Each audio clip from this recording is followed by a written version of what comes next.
Everyone, I am CA मानस अरोड़ा और मैं CA students को अकाउंट्स का सब्जेक्ट पढ़ाता हूँ।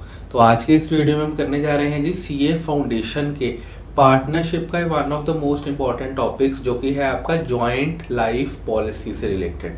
ये वाला जो पॉइंट है ये मोस्टली पेपर में पूछ लेता है आपका एग्जामिनर और बच्चों को इसका ट्रीटमेंट नहीं पता होता। तो आज के इस वीडियो में हम सिर्फ उसी को ही डिस्कस करेंगे कि आपका जॉइंट लाइफ पॉलिसी का ट्रीटमेंट कैसे होता है। ठीक है जी।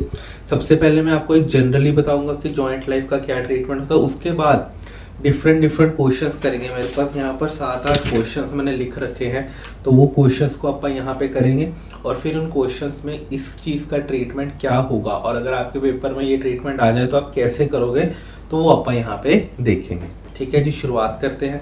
शुरुआत करने से पहले मैं आपको ये रिक्वेस्ट करूँगा कि प्लीज़ चैनल को सब्सक्राइब ज़रूर कर लो, क्योंकि आपके एक सब्सक्रिप्शन के बटन से ही हमको बहुत कॉन्फिडेंस मिलता है और आपका कुछ जाता भी नहीं है उसको करने में, और आपको वैल्यूएबल इंसाइट्स मिलती रहेंगी। ठीक है जी, शुरुआत करते हैं। होप आपने चैनल को सब्सक्राइब कर लिया होगा। सबसे पहले जॉइंट लाइफ पॉलिसी कंसेप्ट क्या है। अब मेरे को एक बात बताओ, आज एक पार्टनरशिप फॉर्म है। मैं एक रिलायंस की एग्जांपल ले लेता हूँ। रिलायंस में आज के टाइम पे सबसे पावरफुल या फिर मोस्ट ऑफ द डिसीजन लेने वाला आदमी कौन है? रिलायंस में जो सारे डिसीजंस हैं वो कौन लेता है? वो मुकेश अंबानी लेता है। यही है। अगर कल को मिस्टर अंबानी को कुछ हो जाएगा, मेरे को एक बात बताओ, क्या उसका इफेक्ट रिलायंस पे पड़ेगा?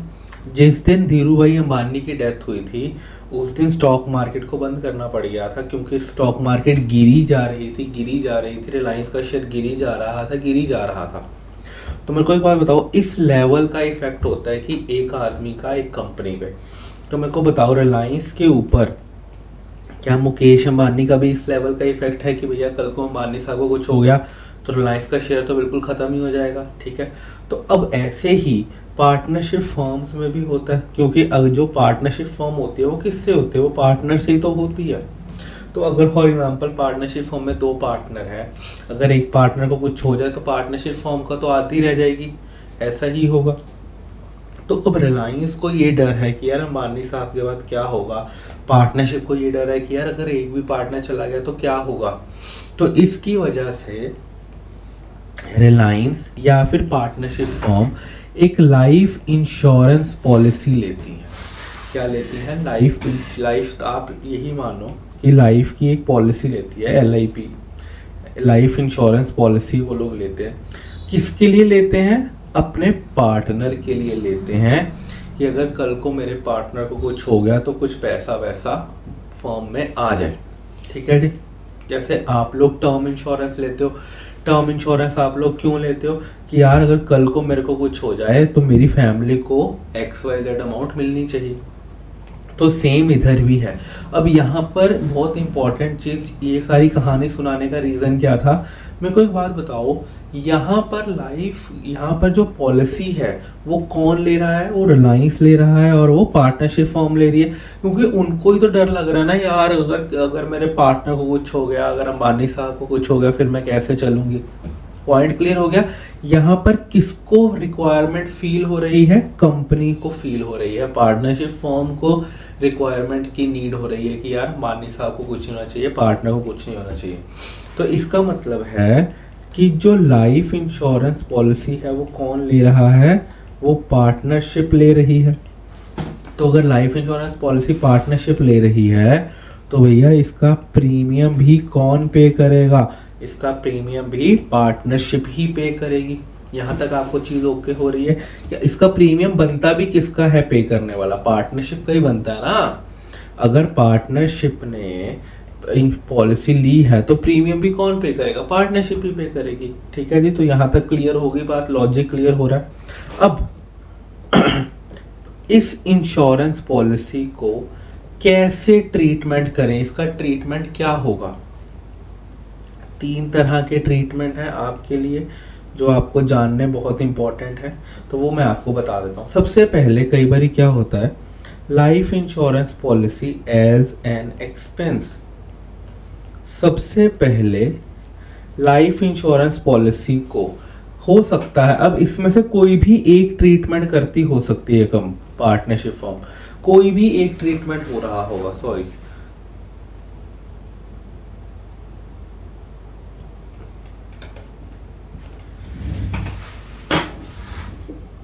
जी, तो कोई भी एक ट्रीटमेंट करते होंगे, वो हमको क्वेश्चन में देखना होगा कि उन्होंने क्या किया है।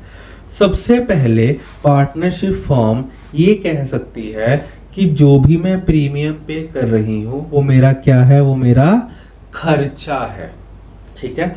अगर ये खर्चा है तो इसका मतलब है कि ये बैलेंस शीट में नहीं आएगा। ऑब्वियस ही बात है, क्या आपके खर्चे बैलेंस शीट में आते हैं? कभी आपने देखा है कि सैलरी आपकी बैलेंस शीट में आ रही है? नहीं आ रही। तो इसका मतलब है कि अगर सामने वाला इसको खर्चा मान रहा है तो ये आपकी बैलेंस शीट में नहीं आएगा। तो अगर वो खर्चा मान रहा है तो एंट्री क्या डल रही होगी? Joint life policy to bank, profit and loss to joint life policy. ये एंट्री डल रही होगी या नहीं डल रही होगी? सबसे पहले आपने खर्चे को पे किया और फिर खर्चे को कहाँ डाल दिया? प्रॉफिट एंड लॉस में। क्या आपको यहाँ तक चीज ओके हो रही है? नॉर्मल जैसे सैलरी है, अगर आप सैलरी पे करते हो तो क्या डालते हो? सैलरी टू बैंक, फिर P&L टू सैलरी। क्या आप ये नॉर्मल ये एंट्री डालते हो या नहीं डालते? जैसे अगर आपने अब जॉइंट लाइफ को एक खर्चा मानना है तो खर्चे में यही तो आएगा, ठीक है। ओके हो गई जी बात। अब नेक्स्ट, अब फॉर एग्जाम्पल अब आपने लाइफ इंश्योरेंस पॉलिसी ले रखी है, वेरी गुड। अगर पार्टनर की डेथ हो जाए, फिर पार्टनर डाइड, फिर या फिर पार्टनरशिप फर्म ने, फॉर एग्जांपल मैं एक पार्टनरशिप फर्म में पार्टनर हूँ, ठीक है। पार्टनरशिप फर्म ने मेरे लिए इंश्योरेंस ले रखी है कि यार अगर कल को मानस को कुछ हो गया तो मेरी कंपनी बंद हो जाएगी, ठीक है। तो पार्टनरशिप का ये डर है। मैं कल को पार्टनरशिप से रिटायरमेंट ले लूँ, फिर मैं कहूँ यार मैं नहीं कर रहा काम, क्या अब पार्टनरशिप को मेरा ख्याल है? अब जिस दिन मैंने रिटायरमेंट ली उसके अगले दिन ही मेरे को कुछ हो जाए, पार्टनरशिप कहती है मेरे को क्या लेना देना, अब तो तुम पार्टनर ही नहीं हो ना मेरे। तो जब भी पार्टनर डाई करता है या फिर पार्टनर अगर रिटायर होता है, क्या होता है? अगर पार्टनर की डेथ हो जाती है या फिर अगर पार्टनर रिटायर हो जाता है तो उस केस में अगर आपने कोई भी पॉलिसी ले रखी है तो वो क्या हो जाती है? वो आपकी सरेंडर हो जाती है या फिर वो आपकी मैच्योर हो जाती है। सरेंडर या मैच्योर का क्या मतलब है? कि खत्म हो जाती है ना। अब देखो, पार्टनर था एक पार्टनरशिप फॉर्म में, उसकी डेथ हो गई, अब कंपनी उसका इंश्योरेंस लेके क्या करेगी? ऑब्वियस ही बात है ना। तो कंपनी कहेगी ना भैया इंश्योरेंस वाली कंपनी को कि अब वो समय आ गया है जिसके लिए मैंने पॉलिसी ली थी, अब तुम एक काम करो, तो मेरे को पैसा पे करो। सेम सिचुएशन तो यही बनती है ना कि अब तुम मेरे को क्या करो, अब तुम मेरे को पैसा पे करो। अरे भैया आज मैंने इंश्योरेंस ले रखी है, ठीक है, मैंने ये इंश्योरेंस ली है, मेरे पार्टनर को कुछ हो गया तो मेरी फर्म बहुत सफ़र करेगी। मैंने कहा यार हाँ डर तो है, तो जहाँ डर होता है वहाँ पे इंश्योरेंस होती है। तो अगर आज पार्टनर की असली में डेथ हो गई तो क्या पार्टनरशिप फर्म को घाटा पड़ेगा या नहीं पड़ेगा? बिल्कुल पड़ेगा। तो घाटे को पूरा करने के लिए कहाँ जाएंगे? इंश्योरेंस के पास जाएंगे। इंश्योरेंस वाले को बोलेंगे कि भैया प्रीमियम पे करो। तो वो सामने वाली इंश्योरेंस वाली कंपनी जब भी आपको पैसा पे करेगी डेथ पे या मैच्योरिटी पे, तो आप एंट्री क्या डालोगे? Bank account debit to revaluation account. आप क्या करोगे? बैंक से आपको इंश्योरेंस से पैसा आ रहा है तो आपने उसको कहाँ डाल दिया? आपको इंश्योरेंस वाली कंपनी से क्या आ रहा है? पैसा आ रहा है। तो टू कहाँ पे डाल दिया आपने? To revaluation. रीवैल्यूएशन का मतलब क्या है? जो ये पैसा आएगा ये किस में बटेगा? ये तीनों पार्टनर्स में बटेगा। तो जो भी चीज़ तीनों पार्टनर्स में बटनी होती है वो कहाँ जाएगी? रीवैल्यूएशन में जाएगी, क्योंकि रीवैल्यूएशन से ही तीनों पार्टनर्स के अकाउंट में आ जाएगी। तो आपने पहले उस पैसे को कहाँ भेज दिया? रीवैल्यूएशन में, ठीक है जी। तो ये वाला केस कब था? जब आप एक इंश्योरेंस पॉलिसी को सिर्फ एक खर्चा मान रहे हो, दैट्स इट, और कुछ नहीं मान रहे हो। ओके हो गई जी बात, चल सकते हैं जी आगे। अब दूसरा केस मेरे पास ये आता है कि अगर मैं लाइफ इंश्योरेंस पॉलिसी को एज एन एसेट ट्रीट करूं, मैं आज प्रीमियम पे कर रहा हूँ, ठीक है, एज अ पार्टनरशिप फॉर्म में प्रीमियम पे कर रहा हूँ। किसी ने मेरे को पूछा कि यार तुम क्यों प्रीमियम पे कर रहे हो? उसने कहा कि यार कल को जाके मेरे पार्टनर को अगर कुछ हो गया ना तो मेरे को इंश्योरेंस कंपनी इतने पैसे पे करेगी। क्या एक तरह से वो उसको एसेट मान रहा है। वो कहता है जी अगर कल को मेरे पार्टनर को कुछ हो गया तो इंश्योरेंस कंपनी इतना पैसा पे करेगी। क्या आपको फ्यूचर में पैसा आता दिख रहा है अगर मेरे पार्टनर को कुछ हो गया? बिल्कुल दिख रहा है।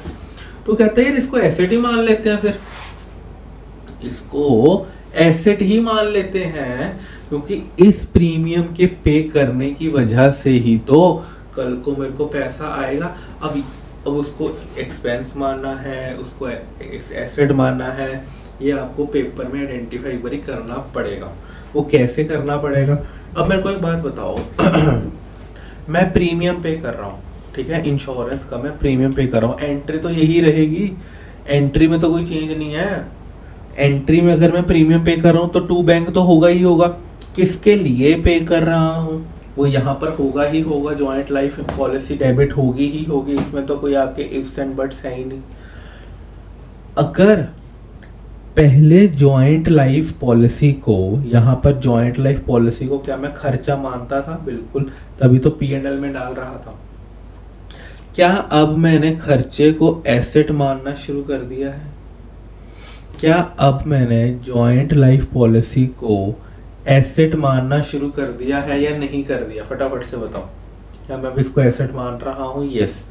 तो अगर मैं जॉइंट लाइफ पॉलिसी को एसेट मान रहा हूँ तो क्या ये मेरी बैलेंस शीट में जाएगा या नहीं जाएगा? फटाफट से बताओ। क्या जॉइंट लाइफ पॉलिसी मेरी बैलेंस शीट में जाएगी या नहीं जाएगी? सर बिल्कुल जाएगी, बैलेंस शीट में तो जाएगी ना, जो क्योंकि मैं इसको क्या मान रहा हूँ, इसको मैं एसेट मान रहा हूँ, तो ये बैलेंस शीट में तो जाएगी ही जाएगी। ठीक है जी। अब यहाँ पर एक चीज बहुत इंपॉर्टेंट आ जाती है, जब भी आप उसको एसेट मान रहे हो ना अपनी पॉलिसी को, तो आपको ना वहां पर चाहे अभी पार्टनरशिप चल रही है, सब कुछ हो रहा है, तो ना आप उसकी सरेंडर वैल्यू देखोगे। कौन सी वैल्यू देखोगे? Surrender value. जैसे कि फॉर एग्जांपल सपोज एग्जांपल ले लेता हूं मैं कि आपने आपकी इंश्योरेंस पॉलिसी का अब प्रीमियम पे किया है। अब आपने यहाँ पर क्या पे किया है? प्रीमियम ही पे किया है ना। मैं मान लेता हूँ कि आपने 7000 का प्रीमियम पे किया है। कितना प्रीमियम पे किया है? 7000 का। ये आपको पेपर में दिया हुआ होगा कि आपने कितना प्रीमियम पे करना है। ठीक है, मैं मान लेता हूँ कि ये 7000 था। उसने आपको बोला कि आपकी कंपनी, आपने जो पॉलिसी ले रखी है उसकी सरेंडर वैल्यू सिर्फ और सिर्फ 4000 है। कितनी है? 4000 की है। आपने प्रीमियम कितना पे किया है? 7000 का। आपकी सरेंडर वैल्यू कितनी है? 4000 की। क्या आपने यहाँ पर 3000 का एक्स्ट्रा प्रीमियम पे किया है? फटाफट से बताओ। क्या आपने यहाँ पर 3000 का एक्स्ट्रा प्रीमियम पे किया है या नहीं किया? फटाफट से बताओ भैया। मेरे को एक बार बताओ भैया, 4000 की पॉलिसी है आपकी, 4000 की पॉलिसी है, आप प्रीमियम कितना पे कर रहे हो? 7000। आपको सियाना कौन बोलेगा? ऐसा हुआ है क्या कभी कि पॉलिसी से ज्यादा आप प्रीमियम पे करके आ गए हो? नहीं। तो इस केस में आपको क्या करना है? तो इस केस में आपको पेपर में दोनों अमाउंट दी होंगी, टेंशन नहीं लेनी, आपको दोनों अमाउंट दी होंगी। तो आपको करना है, आपने कहा यार जो फालतू का मेरा पैसा लग गया, क्यों ना उसको P&L में डाल दें 3000 को, और खत्म किसको कर दें? जॉइंट लाइफ पॉलिसी को। किसको खत्म कर दें? जॉइंट लाइफ पॉलिसी को। कितने अमाउंट से? 3000 से। फटाफट से बताओ, क्या ये आपको एंट्री ओके हो रही है? बताइए जी, फटाफट से बताइए, क्या आपको ये एंट्री ओके हो रही है? चलें जी आगे। यहाँ तक आपको बात ओके हो गई जी, कोई टेंशन वाली बात तो नहीं है आपको? यहाँ तक 3000 में ओके हो रही है बात, चल सकते हैं आगे। अब यहाँ पर अब अगली एंट्री क्या डालें आप इसमें? ये सर ये पेमेंट की डाल दी। आपने कहा कि अगर आपने प्रीमियम सरेंडर वैल्यू से ज़्यादा पे किया है तो भी दिक्कत है, तो भी आपको यहाँ पे 3000 रुपया डाल देना पड़ेगा। अब मैं कहता हूँ कि आपका पार्टनर डाई कर गया या फिर आपका पार्टनर रिटायर कर गया, तो अब बताओ अब क्या करोगे? अब आपके पार्टनर की क्या होगी, डेथ हो गई, या फिर अगर आपका पार्टनर फिर से छोड़ के चला गया तो अब क्या करोगे। अब भी तो देखो, अब जब आपका पार्टनर छोड़ के चला जाता है या उसकी डेथ होती है, एक चीज़ तो बहुत ही कॉमन है कि आपके बैंक अकाउंट में पैसे आएंगे, क्योंकि उस पॉलिसी के पैसे आपके पास आएंगे। पॉलिसी के पैसे तो आएंगे ना, उसको तो कोई नहीं रोक सकता। अगर पॉलिसी के पैसे आएंगे तो क्या आपके बैंक अकाउंट होगा, फटाफट से बताइए, क्या आपका बैंक अकाउंट डेबिट होगा, क्योंकि भैया पैसा आ रहा है, पैसा आएगा तो बैंक अकाउंट डेबिट ही होगा। अब यहाँ पर आपको एक चीज बहुत ही ज्यादा ध्यान से देखनी है। यहाँ हो सकता है कि आपको जो वैल्यू मिले, मैं एग्जांपल ले लेता हूँ कि आपको 25,000 रुपये मिले हैं। कितने पैसे मिले हैं, 25,000 रुपये मिले हैं। आपकी बैलेंस शीट में आपकी वैल्यू, आपकी जो पॉलिसी है, जो जॉइंट लाइफ पॉलिसी पड़ी है, वो कितने की पड़ी है, वो सिर्फ 21,000 की पड़ी। देखो किसी भी क्वेश्चन में ये वाला ट्रीटमेंट और ये वाला ट्रीटमेंट कभी भी साथ में तो आएगा नहीं ना। देखो अगर आप प्रीमियम पे कर रहे हो तो ऐसा तो नहीं है साथ ही पार्टनर डाई कर गया या फिर पार्टनर रिटायर कर गया, ऐसा तो नहीं होगा। तो आपके पेपर में या तो ये वाला आएगा या तो ये वाला आएगा। अब इसको अलग मानो, तभी मैं कह रहा हूँ इसको अलग मानो। अब यहाँ पर क्या हुआ, आप लोग जॉइंट लाइफ पॉलिसी को एसेट मान रहे थे, वेरी गुड, सब कुछ बहुत अच्छा चल रहा था, मजा आ रहा था। आपकी बुक्स में आपका जो पॉलिसी है वो 21,000 की है। कितने की है, 21,000 की है। आपको इंश्योरेंस वाले ने कितना पैसा दिया, 25,000। कितना पैसा दिया, 25,000। क्या आपने इस केस में अपनी जॉइंट लाइफ पॉलिसी को एक एसेट मानना हुआ था। हाँ जी सर, बिल्कुल एसेट मानना हुआ था। अगर आपने उसको एसेट मानना हुआ था और आपकी बैलेंस शीट में ही वो एसेट 21,000 का दिख रहा है, देखो अगर आपकी बैलेंस शीट में joint life policy asset side दिख रही है तो इसका मतलब है कि आपने अपनी जॉइंट लाइफ पॉलिसी को क्या मानना है, एसेट मानना हुआ है। तो अगर आपने उसको एसेट मानना है, ठीक है जी, और अगर आज आपको उसको 25,000 की वैल्यू मिल रही है, कितने की वैल्यू मिल रही है, 25,000 की अगर आपको वैल्यू मिल रही है, बट आपकी बैलेंस शीट में वो 21,000 की आ रही है, तो मेरे को एक बात बताओ, आपके बैंक में पैसा कितना आएगा, 25,000 आएगा। आपकी बुक्स में से जो आपकी लाइफ इंश्योरेंस पॉलिसी है वो कितने से खत्म होगी। सर वो तो 21,000 की दिख रही थी ना बैलेंस शीट में, तो खत्म होगी तो अभी कितने की होगी, 21,000 की ही होगी। तो इसका मतलब कि जो आपका पैसा बच गया वो आपका P&L में चला जाएगा ना एज अ गेन 4,000। ये तो सेम वैसा ही हो गया जैसे आप किसी एसेट को सेल करते हैं। अगर मैं कहूँ कि आपने एक एसेट को 25,000 का सेल किया है, बट वो एसेट आपकी बैलेंस शीट में 21,000 का है, तो क्या ये सेम एंट्री डालोगे कि नहीं डालोगे, क्या ये सेम एंट्री डालोगे, बिल्कुल डालोगे। तो सेम इसी तरह से आपने जब पहले इंश्योरेंस प्रीमियम पे किया, जितना पे करना है आप कर दो, क्योंकि आप यहाँ पे 2 बैंक कर रहे हैं, फिर उसको देखो कि यार इसकी वैल्यू सरेंडर वैल्यू से कितनी डिफरेंट है। ये अगर ज़्यादा आ रही है तो आपने क्या किया, जो एक्सेस पे किया है वो आपने क्या कर दिया, वो आपने P&L में ट्रांसफर कर दिया। फिर जब आपकी मैच्योर हुई, आपने कहा यार ये पॉलिसी तो 25,000 की मिली है, बट मेरी बुक्स में इसकी वैल्यू कितनी है, 21,000। तो बाकी का पैसा कहाँ चला जाएगा, मेरा P&L में। कहाँ चला जाएगा वो, P&L में एज अ गेन, क्योंकि आपने वहाँ पे क्या किया है, गेन किया है। यही 2 चीज़ें बहुत इंपॉर्टेंट थी। थर्ड पॉइंट में भी आ जाते हैं। थर्ड में भी वो क्या कहता है, जब आप अपनी लाइफ इंश्योरेंस पॉलिसी को क्या मानते हो, treated in joint life policy reserve. कहाँ पर, joint policy, joint life policy reserve. जब आप अपनी लाइफ इंश्योरेंस पॉलिसी को एक जॉइंट लाइफ पॉलिसी रिजर्व में ट्रीट करते हो, सबसे पहले आपने क्या किया, सबसे पहले आपने एक्सपेंस माना, दूसरे में आपने क्या किया, एसेट मान लिया, तीसरे में क्या बना रहे हो, जॉइंट लाइफ पॉलिसी रिजर्व बना रहे हो। क्या बना रहे हो, जॉइंट पॉलिसी रिजर्व बना रहे हो। ओके हो गई जी बात, ठीक है जी। ये थर्ड है। थर्ड क्या होगा, थर्ड में भी देख लेते हैं। आओ जी थर्ड, आओ जी फटाफट से। थर्ड वाले मेथड में क्या होता है जी, हमारे पास हम लोग बनाते हैं जी जीएलपी रिजर्व। क्या बनाते हैं जी अपना, जीएलपी रिजर्व। इसमें क्या होता है, अब जहां पर भी मैं ऊपर आपको पी एंड एल बोल रहा हूं, जैसे मैंने यहाँ पर आपको पी एंड एल बोला, तो यहाँ पे पी एंड एल का मतलब क्या होगा कि आपका revaluation.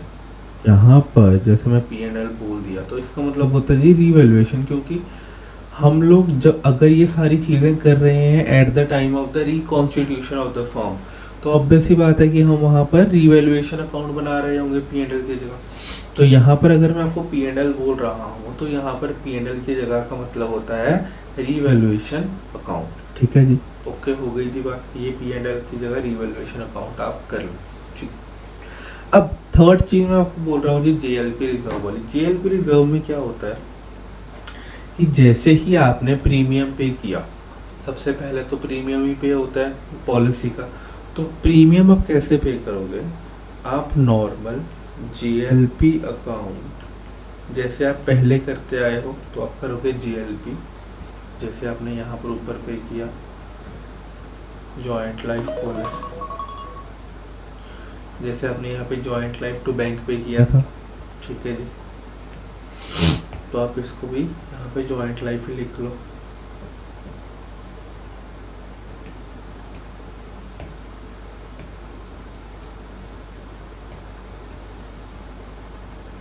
Joint life policy to bank, सबसे पहले आपने ये एंट्री डाल दी।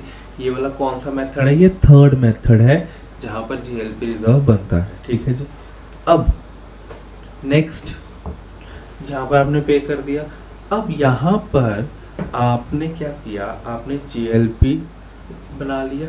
ये आपका क्या बन रहा है, ये आपका अभी भी एसेट ही बन रहा है। ठीक है, ये आपका एसेट ही है।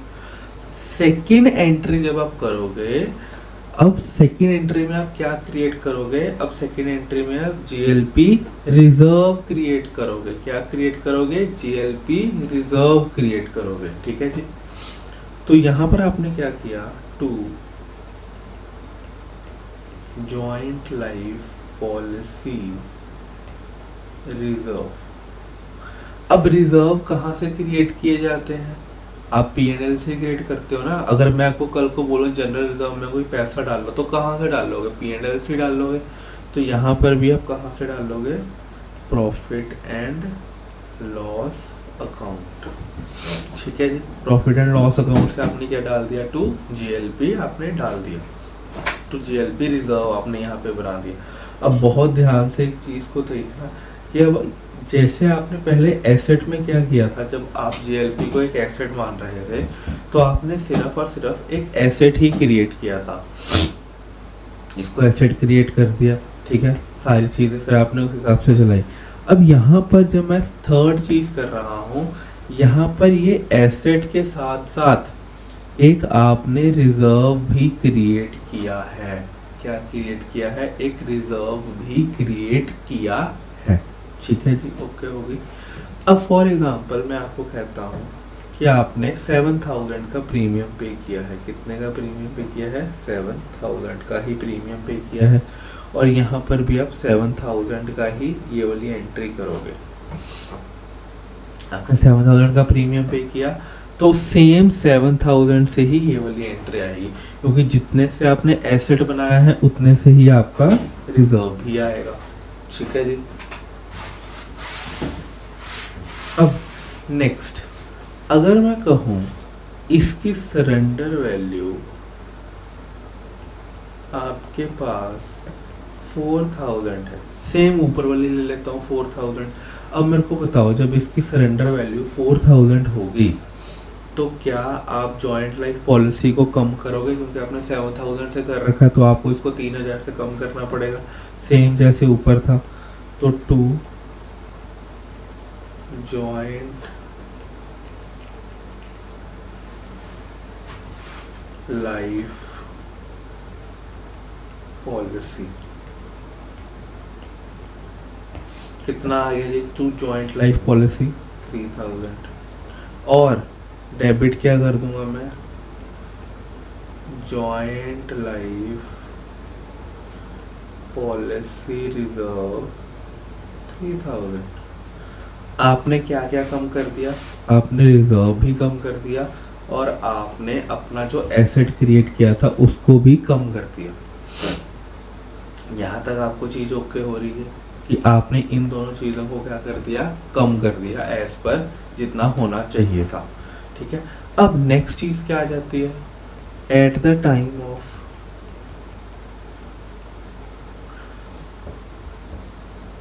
पार्टनर डेथ, पार्टनर रिटायरमेंट, या फिर मैं कहूँ सरेंडर या मैच्योरिटी। तो मैं यहाँ पे लिख ही लेता हूँ आपका।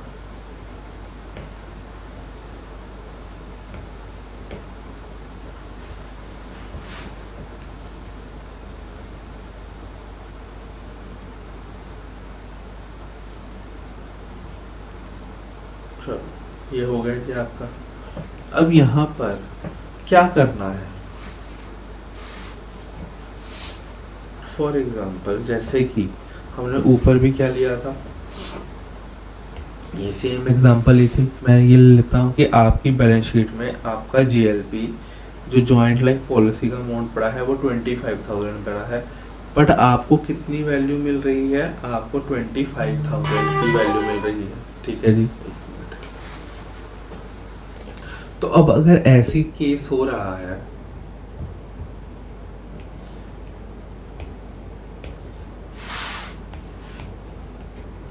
कि आपको जो वैल्यू मिल रही है वो 25,000 की मिल रही है और आपने जो बैलेंस शीट में अमाउंट मिल पड़ी है वो 21,000 पड़ी है, तो आप सिंपली क्या करोगे? आपको बैंक से कितना पैसा आ रहा है? आपको बैंक से आ रहा है जी 25,000। आपके पास जो एसेट पड़ा है वो कितने का पड़ा है? वो सर 21,000 का पड़ा है, क्योंकि बैलेंस शीट में इतना ही है। तो जो बाकी का पैसा बचा वो कहाँ जाएगा जी? आपका रीवैल्यूएशन अकाउंट में। बताइए कितना? 4,000। ठीक है जी। और फिर आपने अपना एसेट तो खत्म कर लिया, अब आपके कोई पॉलिसी कोई रिजर्व भी पड़ा होगा। अगर आपका बैलेंस शीट में एसेट 21,000 का पड़ा है तो क्या कॉरस्पॉन्डिंग अमाउंट ही आपकी रिजर्व की भी पड़ी होगी? क्योंकि हमने ऊपर देखा है कि जितना हमने एसेट क्रिएट करते हैं, जैसे हमने यहाँ 7,000 का एसेट क्रिएट किया और 7,000 का ही पॉलिसी भी क्रिएट किया, तो अगर मेरी सरेंडर वैल्यू ऊपर नीचे है तो मैं अपनी पॉलिसी को भी एडजस्ट करता हूँ और अपने एसेट को भी एडजस्ट करता हूँ। ठीक है, तो इसका मतलब है कि जितने का एसेट होगा उतने का ही मेरी पॉलिसी रिजर्व भी होगा। बिल्कुल। तो अगर मेरी बुक में 21,000 का एसेट पड़ा है तो सेम कॉरस्पॉन्डिंग उतने का ही रिजर्व भी पड़ा होगा। अब आपको रिजर्व को क्या करना है? खत्म करना है, क्योंकि आपको पॉलिसी तो मिल गई। तो रिजर्व को खत्म करने के लिए क्या करोगे? जॉइंट लाइफ पॉलिसी रिजर्व कितने से? 21,000 से 2 रीवैल्यूएशन, या फिर आप क्या कर दोगे इसको? पार्टनर्स कैपिटल अकाउंट, क्योंकि रिजर्व है तो सीधा पार्टनर्स के कैपिटल अकाउंट में भी आप इसको डाल सकते हो। आप क्या करोगे? जैसे कि नॉर्मल अगर आपको कोई जनरल रिजर्व को अपने खत्म करना है तो आप लोग क्या करोगे? वो पार्टनर के कैपिटल अकाउंट में डाल दोगे। तो यहाँ पर भी आप क्या करोगे? जॉइंट लाइफ पॉलिसी रिजर्व इसको भी खत्म करने के लिए क्या करोगे? पार्टनर के कैपिटल अकाउंट में डाल दोगे। ओके हो गई जी बात? यहाँ तक आपको चीज ओके है? ये 3 मेथड थे आपके। सबसे पहले मेथड में क्या होता है कि अपन जॉइंट लाइफ पॉलिसी को एक खर्चा मान लेते हैं, फिर एसेट मान लेते हैं, फिर अपन उसको एक रिजर्व मान लेते हैं। यही 3 तरह की चीजें हैं जो कि हमारे लिए इम्पोर्टेंट है। ठीक है जी। और अगर इसमें से भी मैं बात करूं तो इसमें से भी आपका जो सेकंड वाला है एसेट वाला वही इम्पोर्टेंट है, और ये फर्स्ट वाला, थर्ड वाला कम पूछा जाता है, बट हमको तैयारी पूरी करके जानी है। अब हमारे पास जो फर्स्ट और सेकंड में है, अब देखो फर्स्ट और सेकंड में क्या होगा? अगर तो आपको क्वेश्चन दिया हुआ है और क्वेश्चन की बैलेंस शीट के अंदर आपको जॉइंट लाइफ पॉलिसी दे रखी है एसेट साइड में, अगर आपको क्वेश्चन दिया हुआ है और क्वेश्चन के एसेट साइड में आपको जॉइंट लाइफ पॉलिसी दे रखी है, तो इसका मतलब है कि वो क्वेश्चन आपका जो इसका है जब आप उसको एसेट मानते हो। ठीक है जी। अगर उसने आपको joint life policy asset side नहीं दे रखी, बट इन एडिशनल इंफॉर्मेशन में दे रखा है कि जॉइंट लाइफ पॉलिसी का पैसा मिल रहा है, तो इसका मतलब है कि वो कौन सा क्वेश्चन है, वो एक्सपेंस वाला क्वेश्चन है। क्यों? क्योंकि अगर आपने उसको एसेट क्रिएट किया है जॉइंट लाइफ पॉलिसी को, तभी तो वो बैलेंस शीट में दिख रहा है ना। अगर आपने उसको एसेट क्रिएट किया तभी तो बैलेंस शीट में दिख रहा है। अगर आप उसको एक्सपेंस ही मानते हो तो आप उसको बैलेंस शीट में थोड़ी ना दिखाओगे, ठीक है। तो ये पहचान हो गई आपकी। और अगर आपको बैलेंस शीट दी हुई है और बैलेंस शीट में एसेट साइड जॉइंट लाइफ दिया हुआ है और liability side joint life policy reserve दिया हुआ है, तो इसका मतलब है कि वो फिर थर्ड वाला पॉइंट हो गया जहां पर आपने उसको रिजर्व भी ट्रीट किया है। ठीक है जी, ओके हो गई जी बात। अब क्वेश्चन कर लेते हैं, क्वेश्चन फटाफट से देखते हैं। आइए जी, क्वेश्चन नंबर 50th पे, हमारी बुक का क्वेश्चन नंबर 50th है। अगर आपके पास मेरी बुक नहीं है तो कोई और बुक में से आप देख लो, अपनी जो आपकी बुक है उसमें भी सेम क्वेश्चन होगा ही, कोई मैटर नहीं करता कि आपके पास कौन सी बुक है। ठीक है जी, अब देखो यहाँ पे वो क्या कह रहा है। हाँ जी, तो क्वेश्चन नंबर 50th की बात कर रहे हैं जी अपना। तो यहाँ पर क्या हो रहा है, उसने कहा जी रेड वाइट ब्लैक 5:3:2 की रेशियो में वो प्रॉफिट शेयर कर रहे हैं। उन्होंने जॉइंट लाइफ पॉलिसी ली थी, कितने की जी, 50,000 रुपये की पॉलिसी ली है उन्होंने। प्रीमियम कितना पे कर रहे हैं, 3,000 रुपये हर साल पे कर रहे हैं। कहता जी surrender value at the year end दे रखी है आपको कितनी, पहले तो नील है, फिर 900 है, फिर 2000 है और फिर 3600 है। और ब्लैक रिटायर हो गया 15th अप्रैल को। लेजर अज्यूम करो, लेजर प्रिपेयर करो, assuming no life joint life policy account is maintained. What do you mean by this assumption? ने कहा जी ये अज्यूम करो कि जीएलपी का अकाउंट मेंटेन ही नहीं हो रहा। अकाउंट मेंटेन ना होने का मतलब क्या है कि आप उसको एसेट नहीं मान रहे, आप उसको एसेट नहीं मान रहे। ठीक है जी, अगर उसने कहा कि जॉइंट लाइफ पॉलिसी का अकाउंट मेंटेन नहीं हो रहा, तो इसका मतलब है कि आप उसको एसेट नहीं मान रहे। अगर आप सामने वाले को एसेट नहीं मान रहे हो तो मेरे को एक बात बताओ, हमारे पास जो 3 मेथड थे, आपने सबसे पहले उसको एक्सपेंस मानना था, ठीक है, दूसरे में आपने उसको एसेट माना था, तीसरे में आपने एसेट और सामने रिजर्व क्रिएट किया था। तो इसका मतलब है कि आप 2 केसेस में उसको एसेट मान रहे हो, सबसे पहले सिर्फ एसेट मान रहे हो और थर्ड केस में एसेट और रिजर्व मान रहे हो। ठीक है जी, अब यहाँ पर अगर उसने कहा कि अकाउंट नहीं मेंटेन हो रहा, तो इसका मतलब है कि ये दो तो नहीं आएंगे, अब क्या आएगा, ये एक्सपेंस वाला ही आएगा। क्या आएगा, ये एक्सपेंस वाला ही आएगा। तो अब यहाँ पर इस केस में क्या होता है, joint life policy to bank और P&L to joint life policy, जितना आपने पे किया उतना का आपने 3,000 डाल दिया और फिर उसी अमाउंट को आपने कहाँ में डाल दिया, P&L में डाल दिया। और फिर जब आपको पैसा मिला तो आपने क्या डाला, bank account debit to revaluation. ठीक है जी, तो अब यहाँ पर भी अपन यही करेंगे। अब देखिए जी, आपने जॉइंट लाइफ आपने आपके एंट्रीज क्या डाल देंगे इस केस में, ये देखिए ये मैंने बना रखा है आपके लिए।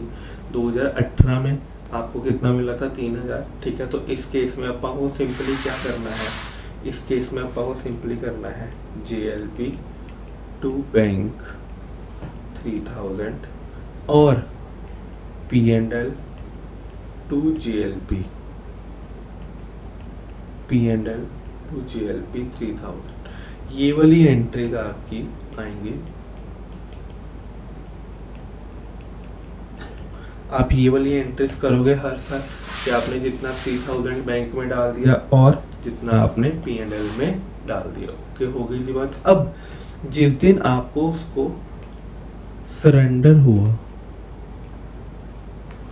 जिस दिन आपको सामने वाले से पैसा मिला, सामने वाले से कितना पैसा मिला है आपको, 3600, तो आप ये डाल दोगे 3600 टू रिवैल्यूएशन, पूरा का पूरा 3600 रिवैल्यूएशन में चला गया और revaluation to red white black 5:3:2 to red to white और टू ब्लैक 3600 1800 3:10।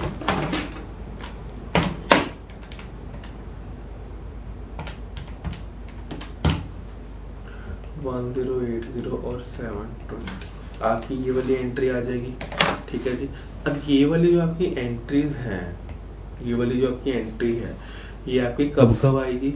ये आपकी 10/6/18 को आएगी, फिर 10/6/19 को आएगी, फिर 10/6/20 को आएगी और 10/6/21 को आएगी। आपने क्योंकि 4 वाली प्रीमियम पे किया है, ठीक है जी। और ये वाली जो आपकी एंट्री है ये कब आएगी? ये 31/12/18, 31/12/19, 31/12/20, 31/12/21 को। ठीक है जी। ये आपकी एंट्री 4 बार आएगी, ये डेट्स को आएगी और फिर ये वाली एंट्री आपकी ये डेट्स को आएगी। होता क्या है, आपने जून में प्रीमियम पे किया और 31 दिसंबर को देखा कि ओहो ये तो सारा का सारा प्रीमियम कहाँ जाएगा, P&L में ही जाएगा, तो आपने इसको P&L में भेज दिया। जब सरेंडर हुआ तो पूरा पैसा आपका 3600 बैंक में आ गया और आपने उसको कहाँ डाल दिया? रिवैल्यूएशन में।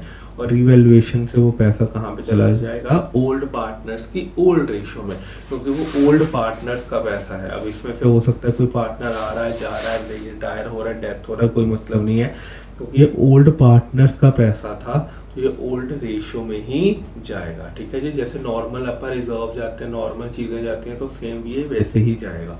ओके हो गई जी बात, क्योंकि रिवैल्यूएशन है तो रिवैल्यूएशन में वैसे ही old partner to old ratio. ठीक है जी। ओके हो गई जी बात। आइए जी नेक्स्ट। अब अगले में 51 में वो क्या बोल रहा है आपको? सेम क्वेश्चन है बिल्कुल, बस उसने लास्ट में आपको क्या बोल दिया? Assume joint life policy account is maintained on surrender value basis. इसका मतलब वो ये कह रहा है कि आपका जो अकाउंट है वो मेंटेन हो रहा है, तो इसका मतलब है कि वो क्या बोल रहा है कि ये एक एसेट अकाउंट मेंटेन हो रहा है। क्या उसने यहाँ पर आपको रिजर्व अकाउंट में मेंटेन करने के लिए बोला है? नहीं, उसने मेंटेन करने के लिए नहीं बोला। तो आपने को क्या बनाना है? लेजर अकाउंट बनाना है। तो लेजर अकाउंट बनाने के लिए आप सबसे पहले तो आप नॉर्मल एक एंट्री देख लेते हैं जी। एंट्री क्या होती है? तो अपन नॉर्मल एंट्री देख लेते हैं। आपका सेकंड में, या फिर अगर मैं कहूँ कि आपका ये क्वेश्चन नंबर कितना है? 51 है। क्वेश्चन नंबर 51 में सबसे पहले अपने को क्या आ जाएगा जी? यहाँ पर आपके पास अगर अकाउंट, अगर आप एसेट मेंटेन रखते हैं तो एसेट बनाने के लिए आप क्या करते हैं? GLP टू बैंक, जितना भी हमने पे किया तो अपना उतना प्रीमियम पे कर देते हैं। फिर अपन देखते हैं कि हमारी सरेंडर वैल्यू क्या है। ठीक है। अगर मेरी सरेंडर वैल्यू अब यहाँ पे नील है, अभी मैंने कब पे किया है? 10/6/18 को पे किया है। ठीक है। और मेरी सरेंडर वैल्यू कितनी है? 0, तो 31/12/18। ठीक है जी। तो ये 31 दिसंबर 2018 हो गया। क्या उस दिन मेरी सरेंडर वैल्यू बिल्कुल ही नील है? यस सर, बिल्कुल ही नील है। तो अगर मेरी सरेंडर वैल्यू बिल्कुल ही नील है, देखिए अगर यहाँ पर आपके पास 31 दिसंबर को 2018 को आपकी सरेंडर वैल्यू क्या है? पूरी की पूरी नील है। तो अगर ये पूरी की पूरी नील है, तो अगर मैं यहाँ पे क्या करता हूँ, मैं पूरा का पूरा उठा के कहाँ डाल देता हूँ? प्रॉफिट एंड लॉस में डाल देता हूँ। Profit and loss to GLP कितना जी? 3000, क्योंकि जितना ज़्यादा मैंने प्रीमियम पे किया है सरेंडर वैल्यू से, वो कहाँ चला जाता है? मेरा P&L में चला जाता है। ठीक है जी। ओके हो गई जी बात, यहाँ तक कोई प्रॉब्लम तो नहीं है? ठीक है। अब नेक्स्ट आ जाता हूँ जी मैं 10/6/19 को। ठीक है जी। 10/6/19 को आ जाता हूँ। उस दिन भी मैं ये सेम ही एंट्री करूँगा, GLP टू बैंक की एंट्री कर दूंगा। अब 31/12/19 को क्या हुआ? आपकी जो सरेंडर वैल्यू थी वो कितनी हो गई जी? वो आपकी हो गई जी 19 में कितनी हो गई जी? 900 रुपये हो गई है। अब यहाँ पर अगर ये 900 हो चुकी है, आपने कितना प्रीमियम पे किया है? 3000 का। तो जो बाकी का बचा वो कहाँ चला जाएगा? आपका P&L में। तो कितना बन गया जी आपका? 2100। ठीक है जी। तो ऐसे ही करते हैं, ऐसे ही करते करते अपन इसका एक अकाउंट ही बना लेते हैं, क्योंकि उसने एट द एंड तो हमको लेजर ही बनाने के लिए बोला है। हम किसका अकाउंट बनाएंगे जी? जॉइंट लाइफ पॉलिसी का। ठीक है जी। 10/6/18 टू बैंक 3000, ये वाली एंट्री पोस्ट कर दी मैंने, GLP टू बैंक 3000 रुपये की। ओके है जी बात। अब 31/12/18 को मैंने क्या किया, बाय P&L 3000, ठीक है जी। अब यहाँ पर 10/6/19,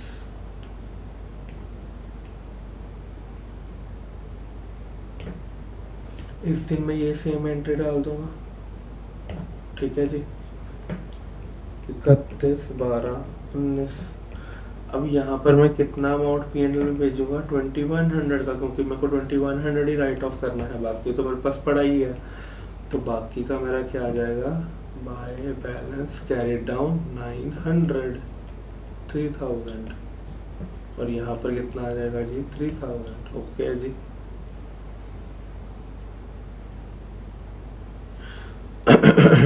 यहाँ पर आ जाएगा जी to balance brought down 900, 10/6/20, to bank 3000 by P&L। अब मेरे को बताओ आपका कौन सी डेट पे खड़े हैं, 31/12/20 को।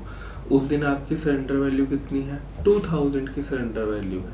कितनी है जी आपकी, सॉरी 2000 की सरेंडर वैल्यू है। तो अब मेरे को बताओ, अगर मेरी सरेंडर वैल्यू 2000 है, मेरे यहाँ पर कितना आ रहा है, तो इसका मतलब है कि sir by balance carried down आपका 2000 होना चाहिए। कितना होना चाहिए, 2000 होना चाहिए, क्योंकि यही सरेंडर वैल्यू का मतलब होता है ना। सरेंडर वैल्यू का मतलब है कि आप आगे कितना कैरी फॉरवर्ड करके जा रहे हो। तो अगर यहाँ पर 2000 है, यहाँ 3900 है, तो यहाँ पर भी 3900 होना चाहिए। तो बाय P&L कितना आ जाएगा, 1900। ओके। अब यहाँ पर to balance brought down 2000, same आपने टू बैंक कर दिया 3000, 10/6/21, ठीक है जी। तो यहाँ पर उसने बोला कि आपकी आज की सरेंडर वैल्यू कितनी है, उसने बोला 31/12/21 की सरेंडर वैल्यू कितनी है, 3600। तो यहाँ पर भी क्या आ जाएगा, बाय बैलेंस कैरिड डाउन 3600। तो यहाँ पर बाय P&L में क्या आएगा जी, यहाँ पर 5000 हो गया, यहाँ पर भी 5000 होना चाहिए। तो यहाँ पर कितना आ जाएगा जी, 1400। ओके है जी। 1/4/22 को टू बैलेंस ब्रॉड डाउन कितना आ गया जी, ये 3600 आ गया। और 15/4/22 को, क्योंकि वो रिटायर हो गया था, तो बाय बैंक में भी कितना आ जाएगा जी, 3600। तो यहाँ पर ये आपका अकाउंट क्या हो जाता है जी, क्लोज हो जाता है, ठीक है। आपका यहाँ पे ये खत्म हो गया, ये वाला अकाउंट आपका खत्म हो गया। अब P&L में आप क्या डाल रहे हो, जितना जितना भी आपका जा रहा था, ठीक है जी। आपको लेजर बनाने थे, उसने आपको स्पेसिफाई थोड़ी किया था कौन सा लेजर बनाना, उसने कहा लेजर बनाओ, तो आपने कौन सा बना दिया, GLP का बना दिया और P&L, क्योंकि यही वाले लेजर बन रहे थे। ओके जी बात, चल सकते हैं जी। ये तो थे आपके लिए बेसिक क्वेश्चन, ये तो सिर्फ आपके नॉलेज के लिए थे कि कैसे ट्रीटमेंट होता है। अब आप पढ़ते हैं कि जब बड़े क्वेश्चंस में GLP का पॉइंट आएगा तो ये कैसे होगा। अब इसमें भी आ जाओ जो फटाफट से क्वेश्चन नंबर 52 में देखो। क्वेश्चन नंबर 52 के जो आपको बैलेंस शीट दे रखी है, वहाँ एसेट साइड आपको कितना दे रखा है, 20,000 दे रखा है। तो इसका मतलब है कि आपको वो जो आप GLP है वो आप क्या ट्रीट कर रहे हो, उसको आप एसेट ट्रीट कर रहे हो। क्या ट्रीट कर रहे हो आप, उसको एसेट ट्रीट कर रहे हो। एसेट कितना है आपके पास, 20,000 का। क्या आपके रिजर्व में भी कोई पैसा पड़ा हुआ, नहीं सर, नहीं, कोई रिजर्व में पैसा नहीं है। क्या आपके पास कोई GLP रिजर्व है, नहीं है। तो इसका मतलब है कि ये सेकंड वाला मेथड है जहाँ पे आप ऐसे ट्रीट कर रहे हो। अब देखो जी वो क्या कहता है, कहता है ए को ना रिटायर होना है और GLP वाज टेकन ऑन 1 जनवरी 2017। आज क्या डेट है, आज की डेट है 2021 की, ठीक है। 2017 में ली होगी GLP कहीं पर, फॉर 1 लाख रुपए की ली थी and it surrender value as on 31/12/21 is 25,000 रुपए। क्या कह रहा है वो आपको, आपके पास एक जॉइंट लाइफ पॉलिसी पड़ी है जो कि आपने 1 लाख रुपए की ली थी, ठीक है, ली होगी जितने मर्जी की। आज आपकी बुक्स में वो कितने पे पड़ी है? वो 20,000 रुपए पे पड़ी हुई है। और जब आप आज उसको सरेंडर करवाओगे तो आपको कितने की मिलेगी? वो 25,000 रुपए पैसे मिलेंगे। तो मेरे को बताओ, जो हमने एंट्रीज करी हैं, क्या हमने इसको एक एसेट ट्रीट किया है? हाँ जी सर, बिल्कुल एसेट ट्रीट किया है। तो जब आप उसको एसेट ट्रीट कर रहे हो, क्या उसने आपको बोला है कि आपने कितना प्रीमियम पे किया? नहीं। अगर उसने आपको प्रीमियम के बारे में नहीं बताया तो अपन ये और ये तो बिल्कुल भूल जाएंगे, इसके तो अपना कोई मतलब ही नहीं है कि आप कितना प्रीमियम पे किया है, कितना प्रीमियम पे नहीं किया। अपने को सीधा आ जाना है पार्टनर की सरन, जब भी पार्टनर की डेथ होती है या फिर वो रिटायर होता है। अब उसने कहा कि मेरे को मिल रहे हैं 25,000 रुपये, बिल्कुल ठीक है, बट मेरी बुक्स में जीएलपी कितने की पड़ी है? सिर्फ और सिर्फ 20,000 रुपये की पड़ी है। तो इसका मतलब है कि जो बाकी का पैसा आया वो कहाँ चला जाएगा? वो आपका गेन हो जाएगा रीवैल्यूएशन का। तो इसका मतलब है कि यहाँ पर अगर आपकी बुक्स में आपकी जीएलपी 20,000 रुपये की पड़ी है और आप उसको सरेंडर कर रहे हो 25 का, तो क्या 5,000 का आपका रीवैल्यूएशन का गेन नहीं हो गया? फटाफट से बताओ। क्या 5,000 आपका रीवैल्यूएशन का गेन है? हाँ जी सर, बिल्कुल है। तो आपका यहाँ पर आप यहाँ पे मेमोरेंडम, क्योंकि आप यहाँ पे मेमोरेंडम रीवैल्यूएशन बना रहे हैं क्योंकि वो चाहता है कि आप मेमोरेंडम रीवैल्यूएशन बनाओ, क्योंकि वो चाहता है कि they do not prefer to show an increase in the asset in the balance sheet. वो नहीं चाहते कि अपने बैलेंस शीट में एसेट को बढ़ाया जाए। तो ऐसे के केसेस में आप क्या करते हो? रीवैल्यूएशन मेमोरेंडम रीवैल्यूएशन अकाउंट बनाते हो, बिल्कुल। तो यहाँ पर जो आपका जॉइंट लाइफ पॉलिसी का जो आपका 5,000 है वो आपका कहाँ चला जाएगा? वो आपका रीवैल्यूएशन का प्रॉफिट हो जाएगा, मेमोरेंडम रीवैल्यूएशन का प्रॉफिट आपका हो जाएगा। ठीक है जी, ओके, हो गई। ये बात नॉर्मल था जो आपका करके आई ही है। ठीक है जी, नेक्स्ट आ जाओ जी, क्वेश्चन नंबर 56। क्वेश्चन नंबर 56 में वो क्या कह रहा है आपको? आओ जी, क्वेश्चन नंबर 56 में वो क्या आपके एसेट साइड में कोई जॉइंट लाइफ पॉलिसी पड़ी है? नहीं। क्या आपकी क्रेडिट साइड में कोई आपके पास रिजर्व पड़ा? नहीं। देख रहे हैं क्या एडजस्टमेंट है। कहता था joint life policy of the partner surrendered and the cash obtained rupees 60,000।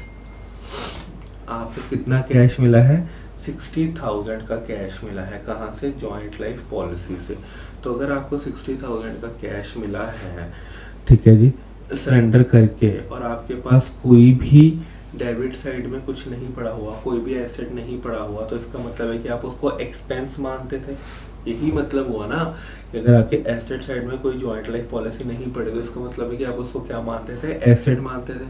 तो अगर आप किसी भी जॉइंट लाइफ पॉलिसी को एसेट मान रहे हो, क्या सॉरी एक्सपेंस मान रहे हो, तो ये सारी चीज़ें तो नहीं आएंगी क्योंकि प्रीमियम पेमेंट तो है नहीं।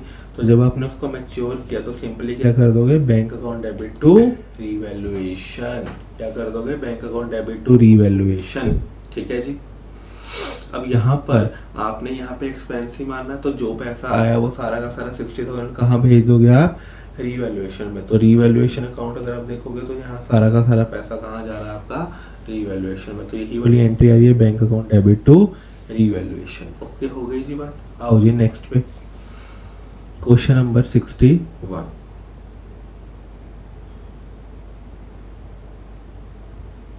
आओ जी, क्वेश्चन नंबर 61। अब देखिए जी, इस क्वेश्चन में क्या बोल रहे हैं? कह रहे जी द पार्टनरशिप है 3 लोगों के बीच में, ऐसे ऐसे शेयर करते हैं। कहता हाँ, यहाँ पर आइए जी, सी पॉइंट देखिए इसका, जो आपका लाइफ इंश्योरेंस पॉलिसी का है। अब इसमें अभी तक हमने कंसेप्ट किया है जी जॉइंट लाइफ पॉलिसी का। जॉइंट लाइफ पॉलिसी का मतलब क्या होता है? जब आप आगे जॉब में जाओगे ना एक होते ना, एक ना जॉइंट ग्रुप इंश्योरेंस होती है ना, ग्रुप इंश्योरेंस होती है। उसमें क्या होता है कि जैसे आप नॉर्मली एक इंश्योरेंस पॉलिसी देखते हो, जैसे कि अगर मैंने अपनी एक इंश्योरेंस पॉलिसी ले रखी है तो वहाँ पर उस इंश्योरेंस पॉलिसी में ना सिर्फ मेरा ही नाम होगा और किसी का नाम नहीं होगा। तो ये है मेरी खुद की पॉलिसी। ठीक है। एक होती है जब अपन ना ग्रुप की पॉलिसी करवाते हैं। उस ग्रुप की पॉलिसी में क्या लिखा होता है कि जैसे कि मैं HSBC में था तो सारे के सारे जितने भी एम्प्लॉयज हैं HSBC के, उन सबकी इंश्योरेंस पॉलिसी हो रखी है, उसको बोल देते हैं अपन ग्रुप पॉलिसी। ठीक है। तो अब सेम यहाँ पर भी जब अपन जॉइंट लाइफ पॉलिसी की बात करते हैं, जो भी अपन ने की है, तो वहाँ पर उस पॉलिसी डॉक्यूमेंट में पता है क्या लिखा होता है? वहाँ पे लिखा होता है पार्टनर्स ऑफ ABC फर्म। ये लिखा होता है, क्या लिखा होता है? Partners of ABC firm. तो वहाँ पर उस पॉलिसी को बोल देते हैं अपन जॉइंट लाइफ पॉलिसी, मतलब वो सारे के सारे पार्टनर्स की जॉइंट पॉलिसी है, ठीक है जी। एक होता है जॉइंट पॉलिसी जो अपन करके आए हैं, और दूसरी होती है आपकी separate life policy. Separate life policy का मतलब क्या होता है कि वहां पर हर पार्टनर ने अपने अपने नाम पर पॉलिसी ले रखी है। क्या ले रखी है? अपने अपने नाम पर पॉलिसी ले रखी है।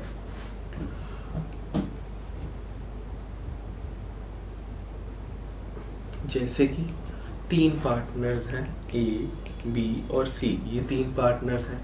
इन तीनों पार्टनर्स के पास 3 पॉलिसीज हैं, उन्होंने अपने अपने नाम पर पॉलिसी ले रखी है। बट जो उस पॉलिसी का प्रीमियम है वो कहाँ से चार्ज हो रहा है? वो P&L से चार्ज हो रहा है। वेरी इंपॉर्टेंट, वो कहाँ से चार्ज हो रहा है? वो P&L से चार्ज हो रहा है, ठीक है जी। अब सबसे पहला केस मैं ये मान लेता हूँ कि ABC ने जॉइंट लाइफ पॉलिसी ले रखी है, ठीक है जी। और ए क्या हो गया? इसको लिख लेना। ए क्या हो गया? ए रिटायर हो गया। तो ए के रिटायरमेंट पर पूरा 1 लाख रुपए मिल रहा है। जितने की आपने GLP ले रखी थी उसका पूरा का पूरा क्या मिल रहा है आपको? 1 लाख रुपीज मिल रहा है। तो ये पूरा का पूरा 1 लाख रुपए अगर आपको मिल रहा है तो आपके बैंक में कितना आएगा? Bank account debit to GLP कितना? 1 लाख। ओके होगी जी बात, यहाँ तक आपको चीज़ ओके। या फिर बैंक हो गया अगर आपने उसको, या फिर रिवैल्यूएशन हो गया। एज द केस में भी अगर आप उसको एसेट मानते हो तो ये हो जाएगा, अगर आप उसको एक्सपेंस मानते हो तो रिवैल्यूएशन हो जाएगा, ठीक है जी।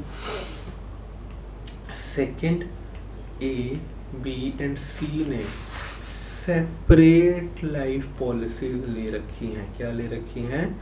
सेपरेट लाइफ पॉलिसी ले रखी है। और इसकी सरेंडर वैल्यू, या फिर मैं यहाँ पे आपको कहूँ कि ए, बी और सी, ठीक है जी, पॉलिसी कितने कितने की है? पॉलिसी 1-1 लाख की है, या फिर 1-1 लाख छोड़ो, मैं इसको मान लेता हूँ कि पॉलिसी 50,000 और 50,000 की है, ठीक है जी। और सरेंडर वैल्यू कितनी है? लेट्स सपोज 20 और 20, ठीक है जी। तो अब यहाँ पे क्या हो गया? ए रिटायर हो गया।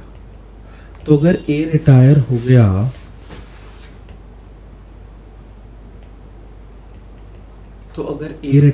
गया तो जो ए का 50,000 है वो तो पूरा मिलेगा, ठीक है। ए का 50,000 तो पूरा ही मिलेगा ना भाई अपने को, प्लस बी और सी की जो सरेंडर वैल्यू है, सरेंडर वैल्यू का मतलब है कि कितना हो गया टोटल? 45,000। तो इसका मतलब है कि टोटल आज के टाइम पे देखो हो क्या रहा है, ये 3 अलग अलग पॉलिसीज हैं अपने पास, ठीक है जी। अब अगर ए रिटायर हो गया तो ए तो अपनी पॉलिसी लेके जाएगा, वो तो अपनी मैच्योर करवा लेगा पॉलिसी। तो अगर मैच्योर करवाएगा तो कितने पैसे मिलेंगे? 50,000 रुपये मिलेगा।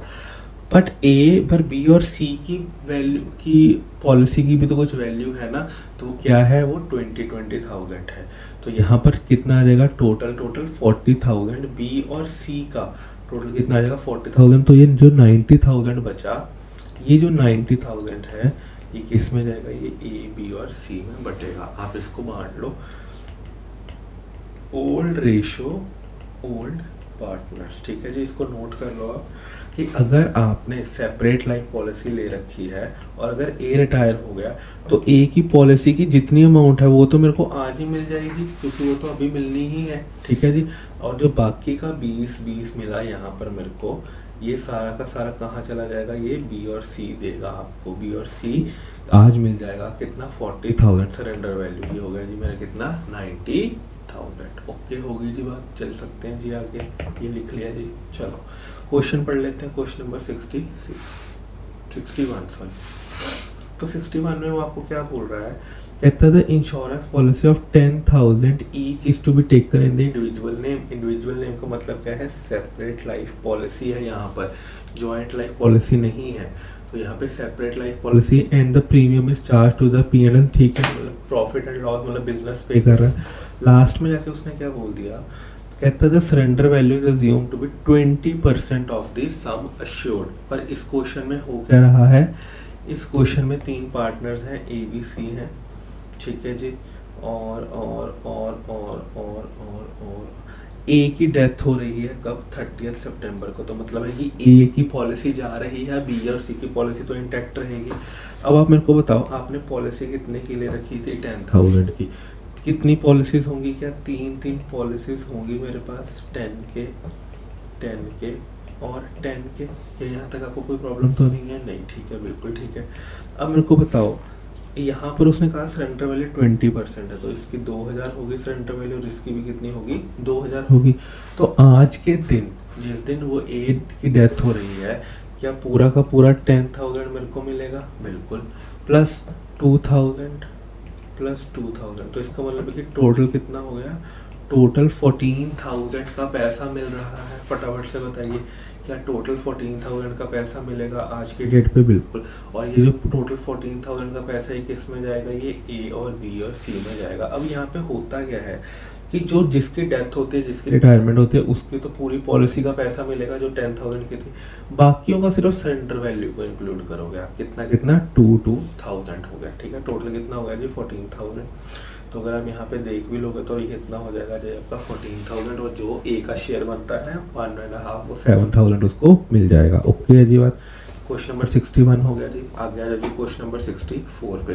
क्वेश्चन नंबर 64 पे क्या बोल रहा है, जॉइंट लाइफ पॉलिसी का अमाउंट कितना दे रखा है आपकी बैलेंस शीट में, 60,000 का, ठीक है जी। ओके, 60,000 का दे रखा है।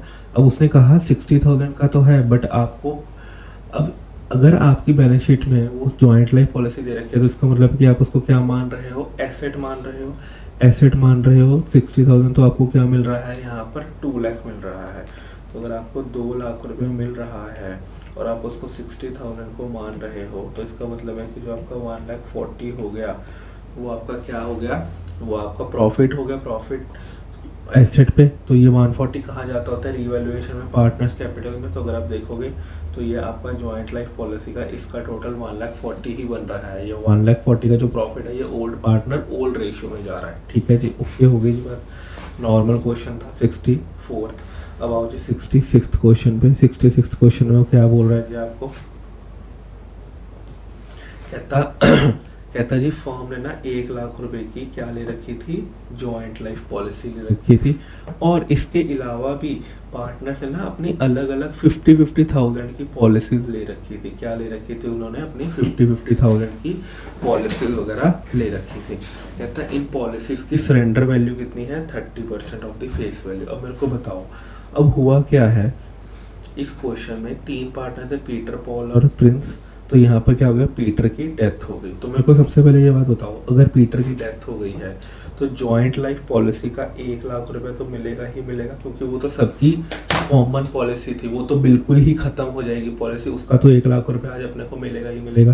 फिर जो पीटर की खुद की सेपरेट पॉलिसी थी, जो उसके खुद के नाम की पॉलिसी थी, उसका पैसा मिलेगा। बताओ कितने की थी जी, 50,000 की। तो ये 50,000 की आ गई। फिर बाकी के जो 2 पार्टनर्स हैं, क्या उनके 30% की मेरे को पैसा मिलेगा। तो ये 50,000 है, तो एक का कितना हो गया, 15,000। बाकी के 2 पार्टनर्स हैं, तो इनका कितना हो गया जी, 15,000 इंटू 2। तो मैं ये कह सकता हूँ 1,50,000 प्लस 30,000। ये मेरे को पॉलिसियों से कितना पैसा मिलने वाला है, 1,80,000 मिलने वाला है। कैसे, देखो जी जॉइंट लाइफ, अगर फॉर एग्जाम्पल ये कागज है, अब इस कागज पर तीनों पार्टनर्स का नाम लिखा हुआ है, तो मतलब ये जॉइंट लाइफ पॉलिसी है। अगर एक पार्टनर भी रिटायर हो गया या उसकी डेथ हो गई, तो ये कागज तो पूरा फट जाना चाहिए। फट जाने का मतलब है कि ये पॉलिसी खत्म हो जानी चाहिए। अगर ये पॉलिसी खत्म हो रही है, तो इस पॉलिसी का जितना अमाउंट है वो मेरे को मिलना चाहिए, जो कि है 1 लाख का, वो तो पूरा मेरे को मिलना ही चाहिए। फिर अगर ये पीटर की पॉलिसी है, पीटर की डेथ हो गई, तो उसका पूरा पैसा मेरे को मिलना चाहिए।